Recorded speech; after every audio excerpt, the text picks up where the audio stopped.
কোন কারণে রমজান মাসকে ক্ষমা প্রার্থনা বা তওবা করার মাস বলা হয়, আর এটা বলা হয় কেন? হ্যাঁ, এই ব্যাপারে আমি আগেও বলেছি যে আমাদের নবী মুহাম্মদ সাল্লাল্লাহু আলাইহি ওয়াসাল্লাম বলেছেন, এটা একটা সহিহ হাদিস, আছে সহিহ বুখারীতে, খণ্ড নম্বর 3, বুক অব ফাস্টিং, হাদিস নম্বর 1901। আমাদের নবী মুহাম্মদ সাল্লাল্লাহু আলাইহি ওয়াসাল্লাম বলেছেন, যদি কেউ পবিত্র রমজান মাসে রোজা রাখে সঠিক নিয়তের সাথে, ঈমানের সাথে, আল্লাহ সুবহানাহু ওয়া তাআলার কাছ থেকে পুরস্কার লাভের আশায় তার অতীতের সব গুনাহ ক্ষমা করা হবে। এই কথাটা আবারও বলা হয়েছে মুসনাদ আহমেদে, খণ্ড নম্বর 3, হাদিস নম্বর 11524। সেখানে বলা হয়েছে, যদি কোনো লোক এই পবিত্র রমজান মাসে রোজা রাখে সঠিক নিয়তের সাথে, আল্লাহ সুবহানাহু ওয়া তাআলার কাছ থেকে পুরস্কার লাভের আশায়, তার অতীতের সব গুনাহ ক্ষমা করে দেয়া হবে।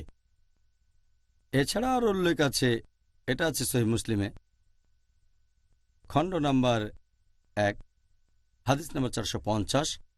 আমাদের নবী মুহাম্মদ সাল্লাল্লাহু আলাইহি ওয়াসাল্লাম বলেছেন যে 5 ওয়াক্ত নামাজের মধ্যবর্তী সময়টা 2 জুম্মা এবং 1 রমজান থেকে আরেক রমজান, এই সময়টাতে তোমাদের গুনাহ ক্ষমা করা হবে।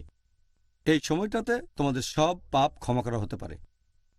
আমাদের প্রিয় নবী মুহাম্মদ সাল্লাল্লাহু আলাইহি ওয়াসাল্লাম আরও বলেছেন, এটা উল্লেখ আছে সহিহ মুসলিম, খণ্ড নম্বর 4, বুক অব তাওবা, হাদিস নাম্বার 6644। আমাদের প্রিয় নবী মুহাম্মদ সাল্লাল্লাহু আলাইহি ওয়াসাল্লাম বলেছেন যে আল্লাহ সুবহানাহু ওয়া তাআলা রাতের বেলায় কেউ যদি ক্ষমা প্রার্থনা করে থাকে, আল্লাহ তখন তার দিনের বেলায় করা পাপগুলো ক্ষমা করে দেন। আর আল্লাহ সুবহানাহু ওয়া তাআলা দিনের বেলায় কেউ ক্ষমা প্রার্থনা করলে তার সেই পাপগুলো ক্ষমা করে দেন যেগুলো করেছে রাতের বেলায়। তাই এটা হলো ক্ষমা প্রার্থনার জন্য সেরা একটা মাস, এই পবিত্র রমজান মাস।